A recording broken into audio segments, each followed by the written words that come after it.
담장넘버 교회 저녁 사경회입니다. 오늘 본문은 창세기 14장이죠. 계속해서 말씀을 드리고 있는 것처럼 창세기 14장 이 본문을 차분하게 읽고 강의를 들으시는 것이 도움이 됩니다. 주제는 천지의 주제이시여 지극히 높으신 하나님입니다. 질문 1번으로 넘어갑니다. 신할, 엘라살, 엘람, 고임연합군과 맞서 싸운 5 국가는 어디인가요? 창세기 13장에서는 아브라함과 그의 조카 롯이 갈라서죠. 갈라서게 된 후 롯이 어디로 갑니까? 소돔 근방까지 갑니다. 소돔 근방에 거주를 하게 돼요. 자, 그리고 이 이야기 다음 스토리가 바로 오늘의 이야기입니다. 소돔 근방으로 이동을 했는데 이 소돔에서 커다란 전쟁이 일어나게 된 거죠. 신할, 엘라사, 엘람, 고임 중에 이 엘람이 중심이에요. 당시 메소포타미아 지역쯤에 있었던 도시국가였고요. 그 도시국가 중에 꽤 강대한 세력을 형성했던 그런 국가입니다. 엘람을 중심으로 해서 동맹을 맺었던 4개 국가가 연합군을 형성해서 어디로 쳐들어오냐면은 소돔, 고모라, 아드마, 스보임, 벨라. 벨라는 소알 지역인데요. 여기는 한마디로 이야기하면 사해 지역이라고 할 수 있어요. 사해, 염해라고도 하는데 소금물이 많은 그런 강이죠. 바다라고도 표현되어 있지만 어쨌든 간에 사해 지역을 중심으로 5개의 국가가 있었고 그 5개의 국가가 있는 곳으로 엘람 연합군이 쳐들어오게 된 거죠. 그리고 가만히 앉아서 당할 수가 없습니다. 이들도 힘을 합쳐서 동맹군, 연합군을 형성해서 맞서 싸웁니다. 그래서 엘람 연합군과 속국 연합군 이렇게 했는데 속국이라고 표현한 이유는 이들이 종주국이었기 때문이죠. 종주국.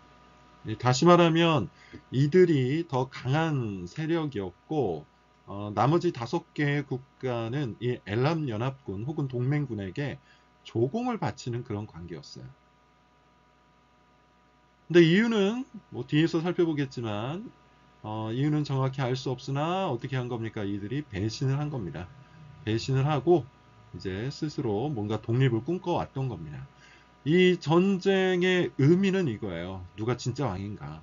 메소포타미아와 사해 지역 전체를 다스리고 있는 많은 왕들이 있었을 텐데 무려 9개의 나라가 붙은 거잖아요. 이 많은 왕들 중에 누가 진짜 왕인가? 엘람이 진짜 왕인가? 소돔이 진짜 왕인가? 등등. 이 질문을 던지고 있습니다. 창세기 14장에서는 이 질문이 굉장히 중요하니까 여러분 이 질문을 갖고 14장 전체를 보시기를 바랍니다. 질문 2번입니다. 이 전쟁이 일어난 이유는 뭡니까? 도대체 왜 4개의 국가와 5개의 국가가 서로 연합군을 형성해서 싸우게 되었을까? 그 이유는 무엇인가? 성경은 말하기를 이 속국들이 5개의 도시국가들, 염해 지역에 있었던 5개의 도시국가들이 12년 동안이나 섬겼답니다. 12년 동안이나 엘람 왕 그돌라오메를 섬겼는데 갑자기 배신을 했어요. 왜 배신을 했을까요? 추정하기로는 조공을 바치지 않았을 것 같은데요. 이 조공이 소금이었을 것이라고 학자들이 이야기를 합니다. 앞서 얘기했던 것처럼 염해, 사해, 소금 바다라는 뜻이죠. 소금 바다. 당대에는 소금이 굉장히 귀한 것이었잖아요. 그러다 보니까 아마도 이 5개의 연합국가들은 소금을 만들어서 엘람 등에게 바쳤던 것 같습니다. 그런데 어느 날 이게 너무나도 아까웠던 것이죠. 그래서 더 이상 바치지 않겠다. 우리도 독립을 하겠다. 한번 맞서 싸워보겠다. 아마 이런 마음을 가졌던 것 같습니다. 다시 말하면 내가 진짜 왕이다. 내가 여기를 다스리고 있는 진짜 왕이다. 이런 선포를 한 거예요. 여기에서도 왕이라는 단어가 핵심이죠. 왕들의 전쟁이 벌어진 겁니다. 3번 누가 승리를 거둘까요? 이 전쟁에서 무려 9개 나라가 참가한 이 전쟁에서 최종적으로 승리를 거둔 왕은 엘람 왕입니다. 성경은 엘람 왕을 강조해요. 엘람 왕 그돌라 오멜이 형성한 연합군, 동맹군이 승리를 거둡니다. 따라서 여기까지 이 본문까지만 읽어보면 그돌라 오멜이 진짜 왕이구나 이런 생각이 들 수 있어요. 사실 그렇잖아요.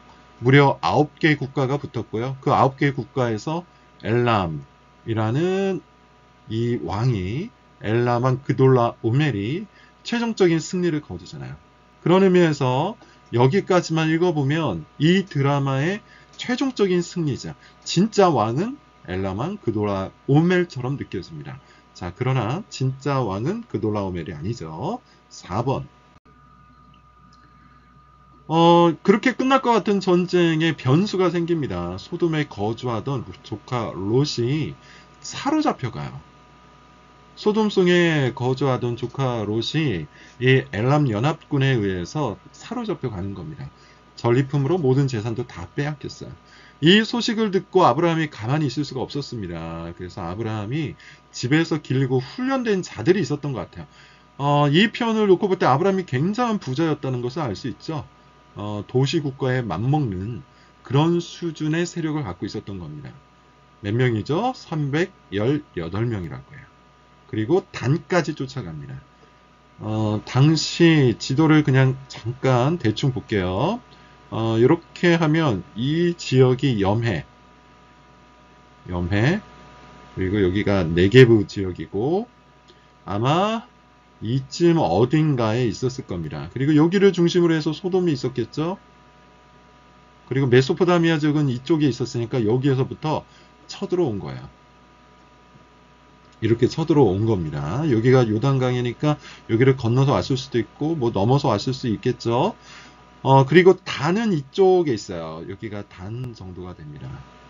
승리를 거두었던 엘람 연합군들이 이제 단 지역으로 가고 있었는데 아브라함이 집에서 길리고 훈련된 자 318명을 데리고서 쫓아간 거예요. 단까지 쫓아가서 밤에 그들을 쳐 부쉈습니다. 전쟁은 자세히 묘사하지 않았는데 어찌됐든 간에 그들을 쳐 부수고 빼앗긴 모든 것들을 되찾아 왔다고 해요. 자, 여기서 우리가 알 수 있는 게 뭐죠? 엘람 연합군은 소돔 연합군을 이겼고 그리고 그 엘람 연합군을 아브라함이 집에서 길리고 훈련된 자들을 데리고서 이긴 거예요. 누가 진짜 왕입니까? 누가 진짜 왕입니까? 메소포타미아 지역 최고의 왕을 쳐부순 아브라함. 그러므로 누가 진짜 왕인가에 대한 답이 이제 나올 수 있겠죠. 자, 여기서 한 가지를 더 우리가 살펴볼 건 뭐냐 하면 본문은 이렇게 표현해요. 소돔에 거주하였다. 원래 여러분 처음 표현을 보면 롯이 소돔 지역을 보았더니 에덴 동산과 같고 여호와의 동산과 같고 애굽 땅과 같았다 해서 근처까지 갑니다. 소돔 안으로 들어가진 않았어요. 그런데 오늘 본문을 보았더니 소돔 안에 들어갔다. 소돔에 거주하였다. 이런 표현이 있어요. 결국 롯이 어떻게 된 겁니까? 경제적 기준, 경제적 가치 판단만 갖고 계속 흘러가다가 끝내 소돔까지 들어가게 된 거죠. 이게 롯의 세속화를 보여주는 겁니다. 자, 질문 5번으로 갈게요. 승리를 거두고 돌아온 아브라함을 가장 먼저 맞이한 사람이 누굴까요? 소돔 왕이에요. 자, 왕이라는 말이 빠졌는데 소돔 왕입니다. 소돔은 이미 우리가 평가를 한번 들었어요. 소돔은 어떤 사람들이 있었으니까 악한 사람들, 하나님 앞에서 악한 사람들, 커다란 죄인들, 그들이에요. 그 사람들의 왕이니 악인들의 도시의 왕이니 이 사람이 어떠했을까요? 돈과 권력에 대한 탐욕이 가득했겠죠. 소돔 왕이 아브라함을 맞이한 이유가 그렇다면 뭘까요? 뒤에서도 나오겠지만 여기에서 먼저 이야기하면 왕 행세를 하고 싶었던 겁니다. 참 어처구니 없는 거죠. 소돔 왕을 중심으로 아마 5개 국가가 연합을 했을 겁니다. 그리고 지금의 표현으로 놓고 보면 소돔 왕이 아마 충동질을 했을 거예요. 우리가 왜 엘람 왕한테 계속 조공을 바쳐야 되냐. 우리 그럴 필요 없다. 이렇게 충동질을 하고 결국 패배했어요. 사실상 소돔 왕에게는 돈도 권력도 없었습니다. 힘이 없었단 말이에요. 그런데 아브라함이 오자 가장 먼저 앞장서서 왕 행세를 하고 있는 겁니다. 돈과 권력에 대한 탐욕이 얼마나 대단했는지를 볼 수 있는 거죠. 질문 6번. 그 다음에 아브라함을 맞이한 사람은 누굽니까? 본문의 표현에 의하면 거의 동시에 나왔던 것 같은데요. 살렘 왕 멜기세덱이다 라고 합니다. 살렘이라는 표현을 놓고 볼 때는 예루살렘을 말하는 것 같아요. 예루살렘이라는 도시 국가의 왕 멜기세덱입니다. 자, 그가 와서 뭐라고 얘기하냐면 그때 이 표현이나 천지의 주제이시여 지극히 높으신 하나님, 천지의 주제이시여 지극히 높으신 하나님이 너에게 복을 주기를 원하노라. 이렇게 이야기하면서 진짜 왕이신 하나님의 승리를 높입니다. 그러니까 예컨대 아브라함이 전쟁에서 승리를 했어요. 그렇지만 살렘한 멜기세덱은 이 전쟁의 승리가 아브라함 때문에 이루어진 것이 아니라 하나님 때문에 이루어졌다는 사실을 알고 있었던 겁니다. 그래서 하나님을 높이죠.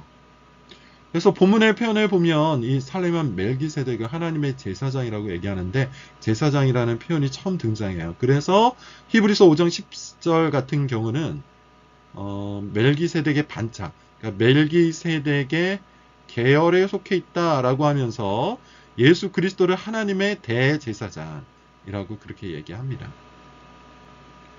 도대체 이 살렘한 멜기세덱은 누구냐? 성경은 명확하게 밝히지 않아요. 약간 신비인입니다. 왜냐하면 이때 외에는 히브리서에서 유일하게 다시 언급이 되고 있기 때문이죠. 다만 우리가 알 수 있는 것은 뭐냐 하면 그가 하나님을 높였고 또 제사장이었다라는 사실, 그리고 예루살렘의 왕이었다는 사실, 이런 여러 가지 것들을 좀 뭉쳐서 합쳐서 해석을 해볼 때 그리스도의 예표였다. 예수 그리스도의 예표였다. 이렇게 히브리서 저자가 해석을 하고 있는 겁니다. 중요한 건 뭐죠? 오늘의 본문 속 문맥으로 놓고 볼 때 살렘한 멜기세덱이 하나님께서 이 전쟁의 진정한 승리자, 즉 그가 참된 왕, 하나님이 진정한 왕이라는 사실을 드러내었다. 이게 핵심인 거죠. 7번. 그럼에도 불구하고 우리가 여기서 하나 더 알 수 있는 게 뭐냐 하면 소돔 왕이 이상한 제안을 해요. 어떤 제안을 합니까? 소돔 왕이 아브라함에게 가지고 온 전리품 중에 일부를 네가 취하라. 이렇게 제안을 합니다. 근데 이 제안이 우스운 게 여러분 뭡니까? 지금 소돔 왕은 완전히 패배를 했어요. 욕심을 부렸다가 탐욕을 부렸다가 완전히 패배하고 모든 재산을 다 빼앗겼습니다. 엘람 왕이 이제 승전을 거두고 가는 중에 아브라함이 롯 때문에 롯을 구하기 위해서 뛰어든 싸움이야. 아브라함이 승리를 했어요. 그러니까 사실상 전리품에 대한 모든 권리 행사는 누구에게 있는 겁니까? 아브라함에게 있는 거예요. 근데 소돔 왕은 자꾸만 자기가 왕 행세를 하는 겁니다.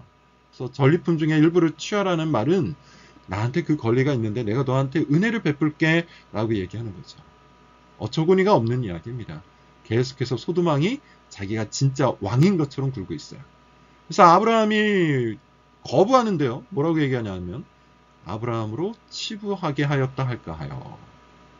그러니까 내가 그에게 은혜를 베풀었다. 이렇게 잘난 척을 할까봐 아브라함이 그것을 거부해버립니다.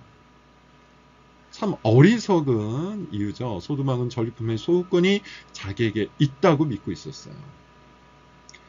그러니 여러분 한번 생각해 보세요. 여전히 우리가 봐야 하는 건 뭐냐 하면 이 소돔이라는 지역의 아주 특수성을 이해를 해볼 필요 있어요.